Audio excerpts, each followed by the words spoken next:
तो हम लोग टैक्सोनॉमी का डिफिनेशन लिख लिख रहे थे।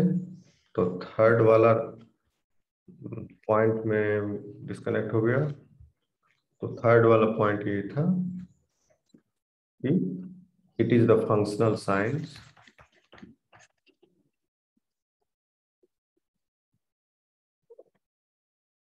टैक्सोनॉमी का, it is the functional science which deals with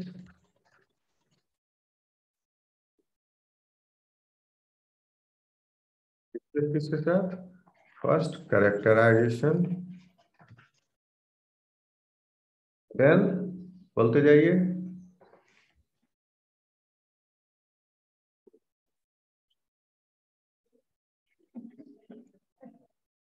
hmm,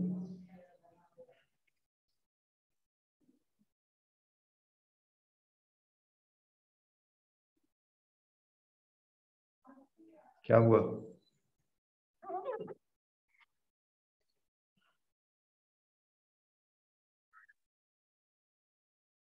hello, सोया हुआ लगता है। Yes sir. Yes no sir. Sir. पहले जग जाओ फिर क्लास करेंगे। 4 बार बता चुके हैं तो क्या? आपको बोलना चाहिए ना, sir characterisation, identification, nomenclature and then finally classification.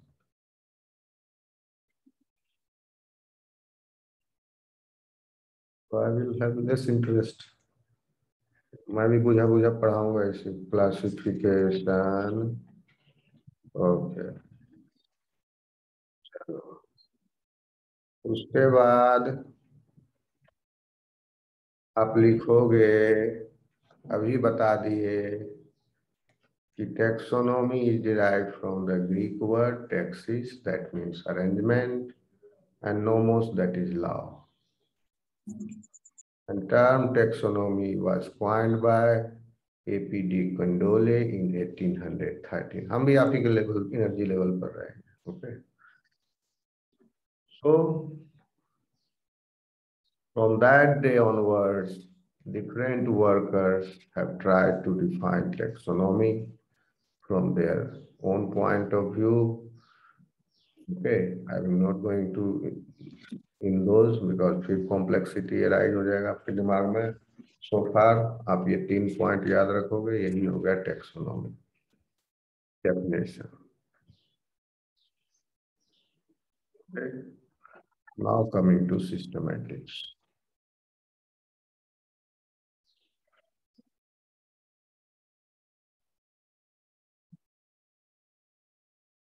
As I have said you that systematic is the study of diversification and relationship of life forms, of the life forms of both types, extinct and extant. जो extinct हो गए, विलुप्त हो गए हैं, उनका भी हम स्टडी करते हैं इसमें। लेकिन टैक्सोनॉमी में जो विलुप्त हो गए हैं, उनका कैसे स्टडी करेंगे, कैसे उसको कैरेक्टराइज करेंगे। जो विलुप्त हो गए हैं उनको भी कैरेक्टराइज कैसे करेंगे?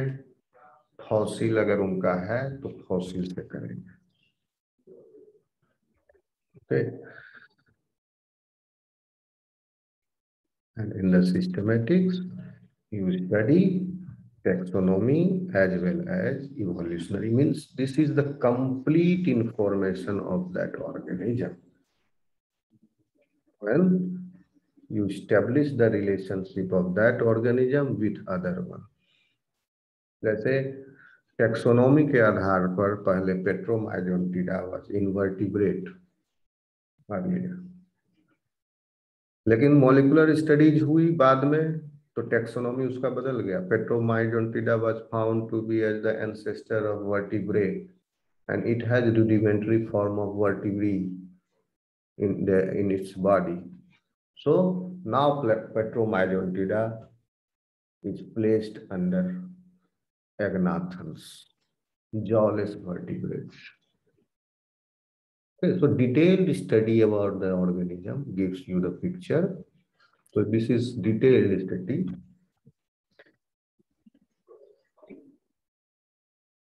The systematic is derived from the Latin Greek word systema, applied to the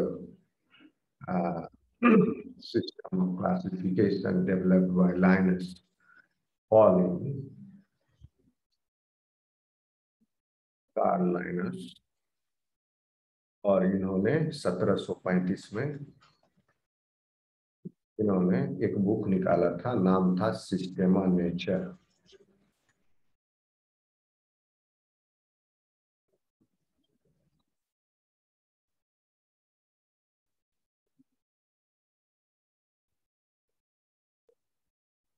now it is, या आप न्यू सिस्टमेटिक्स कह लीजिए,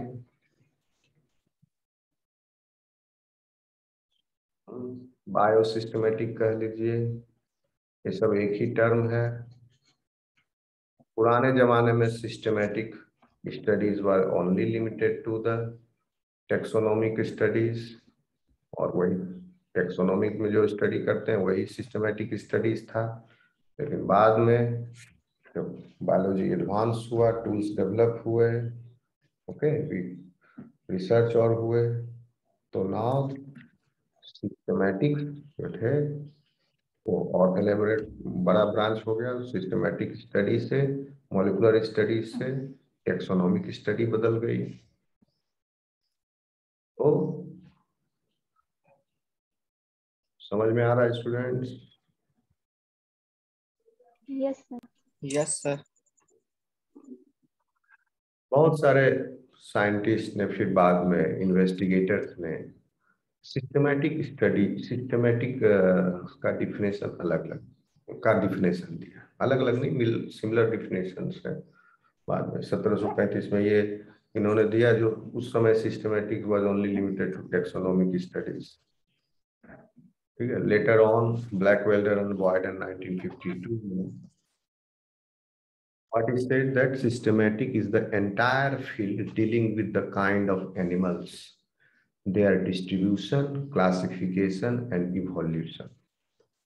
So according to him, you can also write this definition if the systematic is asked for its definition. Then systematic is the entire field. Systematic is the entire field dealing with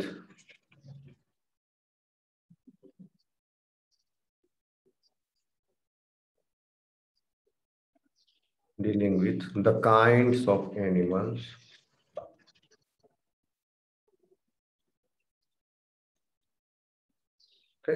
kinds of animals में हो गया आपका सब चारों characteristic जो बताया आपको, characterisation of that organism, identification, dealing with the kinds, entire field dealing with the kinds of animals. यहाँ पर लिख लोगे characterisation, identification, nomenclature and then classification. तो बताया systematic is equal to taxonomy plus evolutionary studies. So systematic is the entire field dealing with the kind of animals, including, फिर including के बाद comma, then you will write characterization, identification, nomenclature, and classification, as well as their distribution and the distinctions, plus their evolution. All these studies will come under systematic. So systematic एक broad area है, broad branch है, taxonomy is part of it. आ रहा है student समझ में? Yes sir. Yes sir. Yes sir.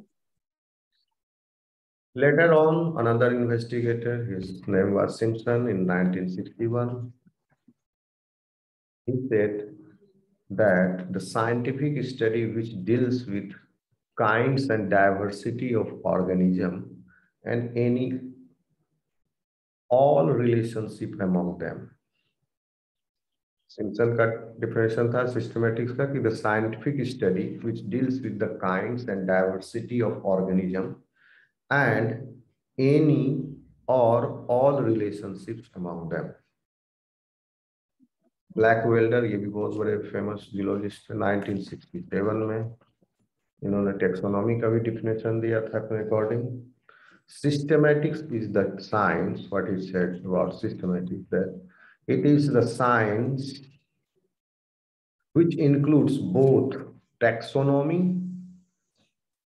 and classification and all other aspects of dealing with kinds of organisms and the data accumulated about them. Okay? Yani it includes taxonomy plus all other aspects, all other data, whatever the data available is there about that organism, that will come under the systematic study.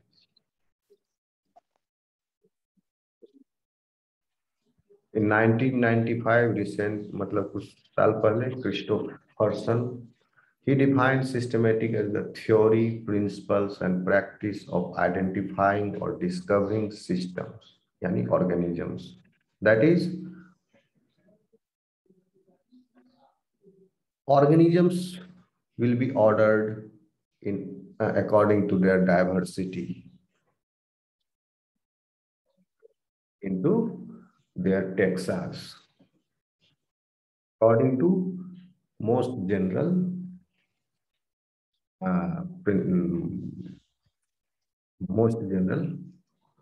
principles. ठीक है. एक और थे zoology, 1999 में उन्होंने दिया systematic का definition दी, अपेडियन.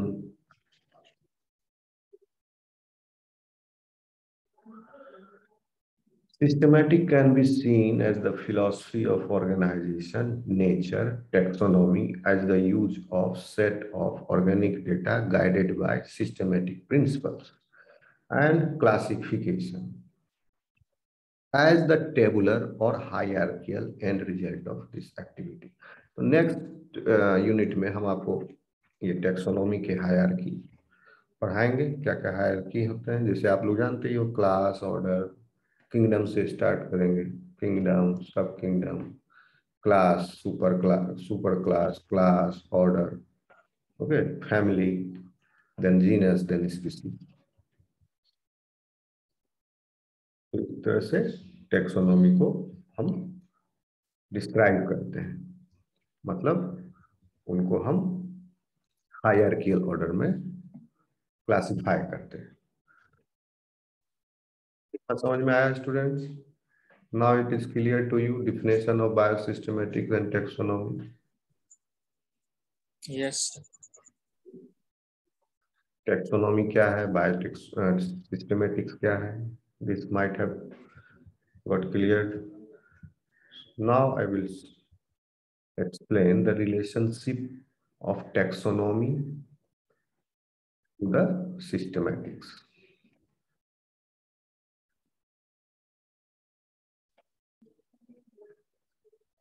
Relationship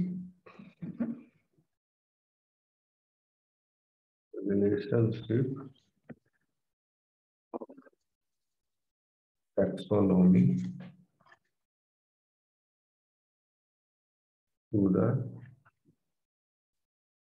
systematics या बायोसिस्टेमेटिक्स या न्यू सिस्टेमेटिक्स. सिस्टेमेटिक्स जब बोल रहे हैं तो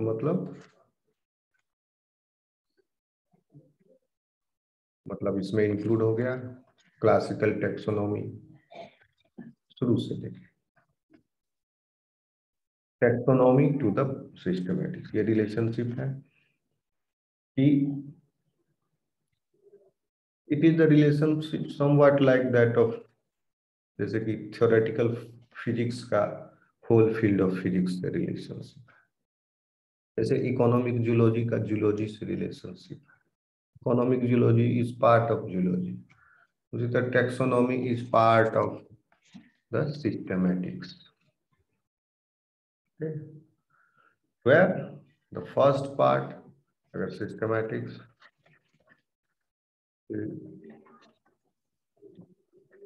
is कभी डिफिनेशन में लिख सकते हो, सब समझ लोगे, लिख लो सकते हो। सिस्टमैटिक का फर्स्ट पार्ट हो गया।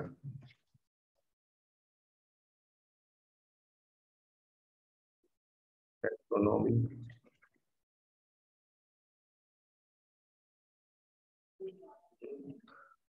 first part taxonomy.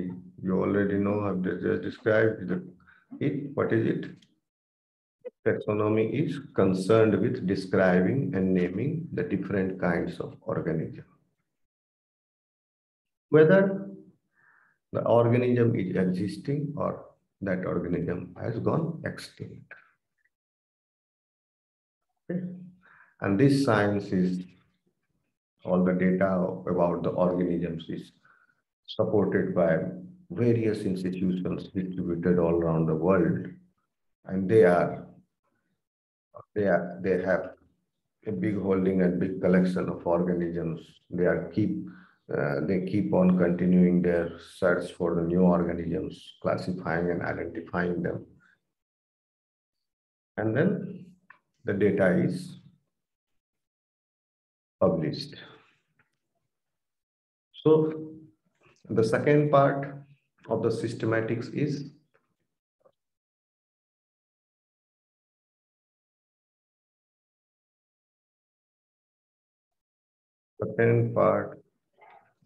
systematics study is evolutionary study.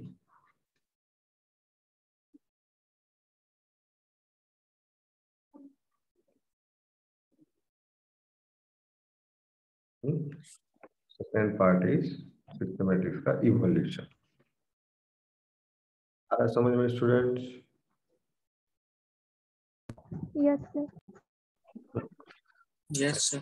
Here it is, this evolution is concerned with understanding just how all these kinds of animals arose, and what processes are at work today to maintain maintain or to change them. क्योंकि evolutionary process चल रहे हैं, लगातार चल रहे हैं, millions of year से चल रहा है, अभी भी चल रहा है, ठीक है। तो ये सारी स्टडी जो है, second part of the systematics is the evolution, and it is concerned with understanding just how all these kinds of animals arose in the first place and what processes are at work today to maintain or change them. So systematics, therefore you can say the systematics uses taxonomy. It uses taxonomy as a means to understand organisms. Okay, first, where is the position of that organism in the kingdom? Which phylum it belongs to? अगर plant है तो which division it belongs to? Okay, and then under that division, which subdivision it belongs to? Again, under the subdivision, division of that subdivision, जैसे order हो गया आपका. Like this, systematics in the complete knowledge about that organism is being supported by the studies from the taxonomy. So the taxonomy is part of systematics. Okay. समझ में आ रहा है students? है ना? सिस्टमैटिक्स नए मेथड ठीक अराइज होंगे systematic study से। अगर इवोल्यूशनरी स्टडी करेंगे तो टेक्सोनोमी स्टडीज में भी मदद मिलेगी। जैसे एक एग्जांपल अभी आपको बताया, पेट्रोमाइजोंटिडा was considered as invertebrate chordate. Okay, but later on Petromajontida was considered as vertebrate because it is ancestor of vertebrate and it has some rudimentary form of vertebrate in the body. So it was placed under the superclass Agnathans, this is jawless vertebrates. तो कैसे हुआ वो हम evolutionary study किए तब पता चला। अब उसका पोजीशन बदल गया पेट्रोमाइजोंटिडा का।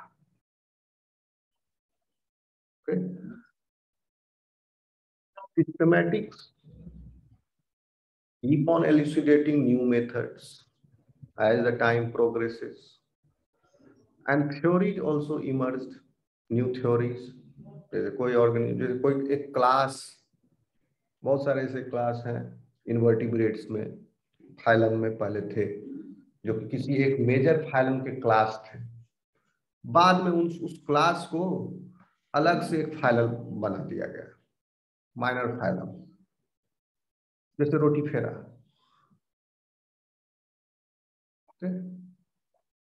गैस्ट्रोट्रिचा, ऑर्थोपोडा का था पहले class, I am not sure arthropoda का था या I am not sure about this, लेकिन गैस्ट्रोट्रिचा था एक कोई क्लास, वो फाइलम बन गया, माइनर फाइलम। मेजर फाइलम तो आपको पता है, निरेरिया, प्लेटीहेलमिन्थिस, ऐसे नेमेटोड, फिर देन मोलस्का, एकिनोडर्मेटा। लेकिन इन मेजर फाइलम्स के अलावा भी बहुत छोटे छोटे फाइलम्स हैं। तो वो सब स्टडीज हमको मॉलिक्यूलर और नए नए स्टडी जो आज हो रहे हैं उनसे हमको पता चल रहा है। फिर टेक्सोनॉमी में भी बदलाव हो रहे हैं, सुधार हो रहा है, हमारा इंफॉर्मेशन और निखर रहा है। ठीक है, इसीलिए सिस्टमेटिक स्टडी, एक तो टेक्सोनॉमिक से इससे मदद मिलेगी, प्लस और भी नए टाइप ऑफ स्टडीज होंगे, new methods and theories will emerge, and that can be used to classify species. Okay, all those new theories, new informations that will arise from the new studies and the tools available to us in the modern times, these will be utilized to enrich our knowledge. And and these theories, new theories, will be utilized to classify the species again, and based on the similarities and traits. Take a second, I have some call. Phone is ringing. Sir. Yes, sir. Okay, so कहाँ पर थे students?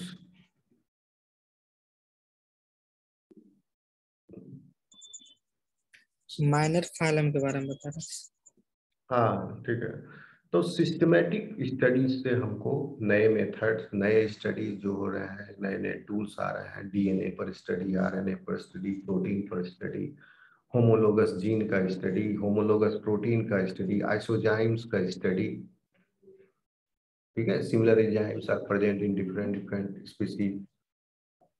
तो enzyme का sequence अगर matching कर रहा है, जितना मैच कर रहा है उतना ज्यादा वो उसके नजदीक होगा, समझ रहे हो? जैसे हेक्सोकाइनेज एंजाइम का सीक्वेंस जो चिंपांजी का है, that is more close to us, more similar to us than the hexokinase का sequence compare to drosophila. Molecular studies से भी बहुत सारे एविडेंस मिले, जिससे हम टैक्सोनॉमी में बेसिकली पहले क्या करते थे, मॉर्फोलॉजिकल स्टडी होता है। अच्छा, इसके बॉडी में नोट, पहले तो बाहर से स्टडी किया, आईज कितना है, लेग है, पैर है, इसका पूंछ है, सिर है, ओके सिर है तो क्रेनियम, तो क्रेनिएटा तो मस्ट है, it is belonging to Craniata. Craniata जो है वो हो गया आपका कोर्डेटा है, लेकिन all Craniata are not vertebrates. कुछ ऐसे वर्टिब्रेट है जिसमें क्रेनियम है लेकिन वर्टिब्रल कॉलम नहीं। ओके, क्रेनिएटा है, then you will look for the vertebral column, whether vertebral column is, yes, vertebral column is okay, craniata, then vertebrata, like this you will do other features। फिर उसके बाद vertebrata, उसके बाद jaw है या jawless है, jaw है, okay jaw है तो ग्रेथोस्टोमेटन्स। देन उसके बाद क्या उसका फीचर है, पाइसेज है, एम्फीबियन है, बर्ड है, रेप्टाइल है, मैमल है, दिस यू कैन क्लासिफाई। उसके अंदर फिर फर्दर क्लासिफिकेशन, अगर पाइसेज है तो बोनी फिश है कि कार्टिलेजिनस है। बोनी फिश है तो क्या फिन, लोब फिन्स जो है उसके रे फिन है या लोब्ड है, यानी एक्टिनोप्टेरिगी या सार्कोप्टेरिगी। ठीक, फिर उसके अंदर डिविजन्स, फिर फर्दर डिविजन, लोब्ड में भी डिप्नोई जैसा है कि लातिमेरा है टाइप है। तो like this they keep on, they do classification. समझ रहे बात को? ओके, अब देखिए, फिर कहोगे कि क्या है डिफरेंस, यहाँ भी कंफ्यूज मत होगे। यहाँ तक क्लियर है? Yes sir. तो अभी हम लिस्ट ही कर देते हैं क्या क्या मेजर डिफरेंस है बिटवीन टेक्सोनॉमी एंड सिस्टमैटिक। तो इसको बात, इधर हो गया बायोसिस्टमैटिक्स या taxonomy. Taxonomy is the most important branch of systematic. Is the most, is the branch of systematic, the most important branch of systematic. ठीक है?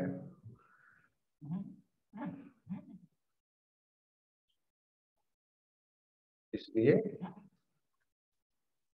systematic is broader area. बायोसिस्टमेटिक जो है ये सिस्टमेटिक का ब्रांच हो गया, ये भी सिस्टमेटिक का ब्रांच है, या ब्रांच नहीं कहेंगे आजकल, ये टर्म ब्रांच नहीं है, सॉरी। बायोसिस्टमेटिक हो गया कि now it is biosystematic word is used, क्योंकि बहुत सारा मॉडर्न हमारे पास टूल्स आ गए हैं, तो इसलिए अब या तो न्यू सिस्टमेटिक बोले, क्योंकि न्यू सिस्टमेटिक और old systematic, old systematic is systematic only, systematic. यहाँ पर ये स्टडी जो थे वो सब टेक्सोनॉमी के आधार, टेक्सोनो, ये हो गया टेक्सोनॉमी। ओल्ड सिस्टमेटिक और टेक्स या सिस्टमेटिक, ये हो गया आपका बेसिकली टेक्सोनॉमी। जो स्टडीज होते थे पहले क्या करते थे, टेक्सोनॉमी की स्टडीज। नाउ-ए-डेज टेक्सोनॉमी से molecular study, biochemical, immunological study सब, तो इसलिए इसको कहा गया न्यू सिस्टमेटिक्स या बायोसिस्टमेटिक्स। तो बायोसिस्टमेटिक में अब क्या क्या आ गया, सारे studies, taxonomic studies, molecular studies और ये सिस्टमेटिक स्टडीज सभी तरह की। तो बायोसिस्टमेटिक हो गया अब तक, तो कंफ्यूज नहीं करोगे, जब हम सिस्टमेटिक बोलेंगे तो that means biosystematic only.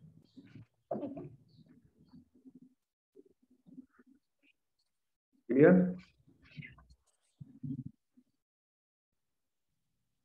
Yes sir.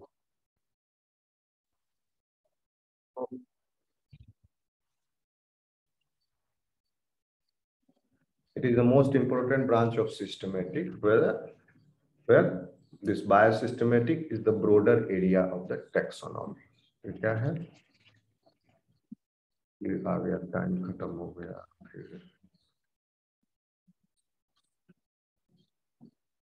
broader area, this is the broader area than taxonomy.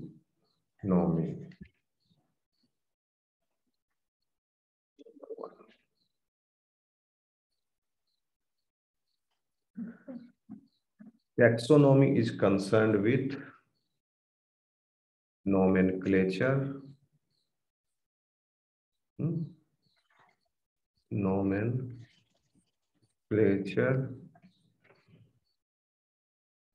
description, classification, identification of a species. Nomenclature, description, classification, identification of a species. But systematics is important to provide layout for all those taxonomic functions. Taxonomic systematic is important. Provide layout. Layout एक keyword है. Layout for all those taxonomic functions.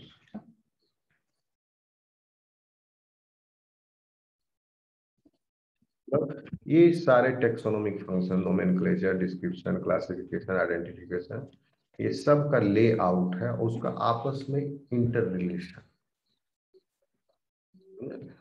और कहाँ से derive हो रहा है, कैसे वो आ रहा है, कहाँ से इवॉल्व हो रहा है, how they are originating, layout है, उसका हिस्ट्री भी है. जैसे डिस्क्रिप्शन है, टेट्रापोडा है, description, 4 limbs are there, how these 4 limbs have arisen. So that study will come in the systematic. Then you will say, okay, ancestor of tetrapoda is Sarcopterygi, fin fish. जब तक fin में नुकीला था उनका, फिनरेज नुकीले थे, तब तक लिम्ब डेवलपमेंट का पॉसिबिलिटी नहीं था. भले ही फिश बोनी था, लेकिन फिनरेज नुकीले थे, कांटे उनके फिन्स में. जब फिन जो है लोब्ड हो गया, okay, after this lobe formation then became the chance, और उसके बाद एक लिनिएज जो है इमर्ज हुआ, इवॉल्व हुआ into Tetrapoda after the fin become lobed. Otherwise fin जो थे नुकीले थे, ठीक है, तो इसमें tibia, fibula, radio, ulna, bony structure सारे, यानी क्या हुआ, फिन रेज जो है फ्यूज्ड हो गए. Basically we are osteichthyes, we are land osteichthyes. हमारे एंसेस्टर्स जो थे अर्ली टेट्रापोडा ओस्टिथिस से, सार्कोप्टेरिगी से, उनका फिन रे फ्यूज हुआ, लोब्ड फिन रे बन गया. लोब्ड फिन रे होने के बाद in that lobed fin radio ulna और ह्यूमरस, फीमर, ये सब स्ट्रक्चर्स फिर डेवलप हुए, उनका चांस बना. और अदर लीनिएज जिसका फिन रे है वो आज भी है, फिन रे, रोहू, कतला मछली, लेकिन उसका एक भाई जो है उसका हो गया लोब्ड बहुत ही पहले. और लोब्ड होने के बाद फिन लोब होने के बाद, और फिर उसके प्रोजेनी बहुत विस्तार हुआ, डाइवर्सिफिकेशन होते गया. तब के अंदर ये पानी के अंदर ये उथले इलाके में आ गए, मडी इलाके में, स्वैम्पी इलाके में. और साथ ही साथ एक और प्रोसेस चल रहा था, लंग डेवलपमेंट. ठीक है, तो इनके एंसेस्टर थे. अब देखिए, अब इसमें जाएंगे तो आप एग्जांपल से समझ लो, इंटरेस्टिंग है. Cartilaginous fish, concrete fish. Cartilaginous fishes के पास जो है एयर ब्लैडर नहीं होता है. यहीं से कहानी स्पष्ट होगी, एयर ब्लैडर नहीं होता है. लेकिन बोनी फिशेस के पास एयर ब्लैडर होता है. बोनी फिशेस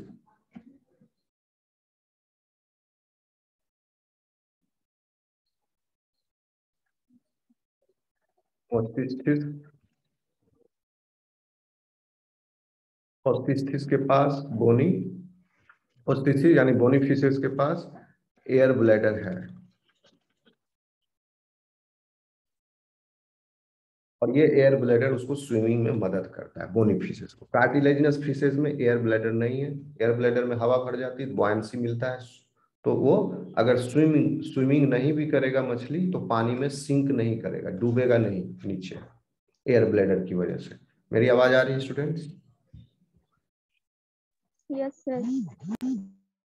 तो कार्टिलेजिनस फिशेस के पास देखिए कितना प्रॉब्लम है, एयर ब्लैडर नहीं है, बॉडी भारी है, डेंसिटी, पानी में कैसे तैरेगा, कंटिन्यूअसली उनको अपने फिन्स को मतलब मूव करते रहना मूव। पड़ता है ताकि वो पानी में तैरते रहे। जैसे शार्क, शार्क अगर अपने फिन्स को मूव नहीं करेगा तो shark will sink to the bottom, in the bottom.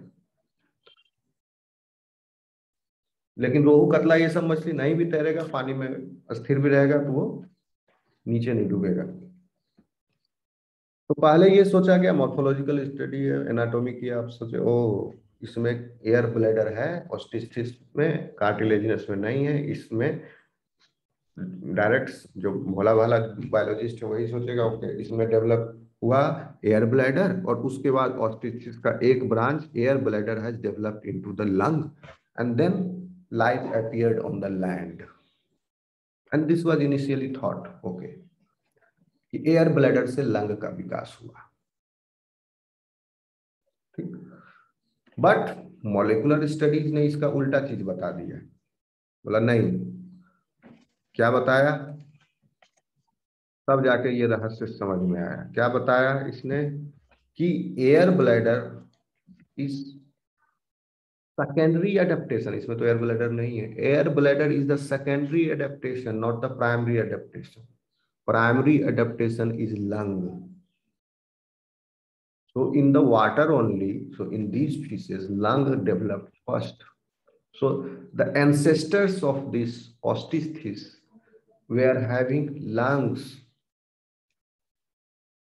Okay, so lung appear first. Lung-like structure appeared first in the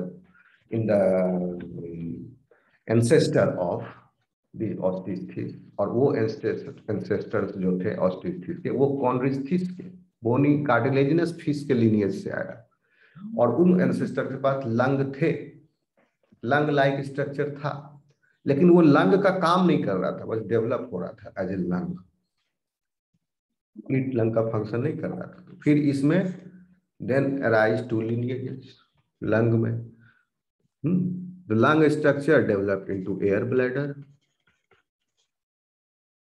and this lineage that you see today Ostisthes,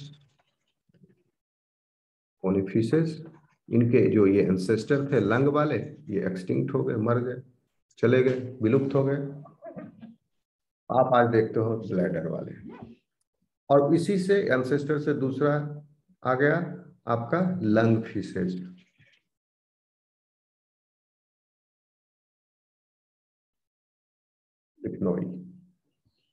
And from this lung fishes tetrapoda evolved। आ रहा है समझ में student? Yes sir. तो देखिए कितना बदल गया study, हमारे सिस्टमेटिक स्टडी को जब हेल्प मिली फ्रॉम द मॉलिक्यूलर स्टडीज और एडवांस स्टडी, जो नया स्टडी नया इंफॉर्मेशन ऐड हुआ उससे क्या हो गया, टेक्सोनॉमी बदल गया, हमारा इवोल्यूशनरी अंडरस्टैंडिंग बदल गई। ओके, समझ में आ रहा है?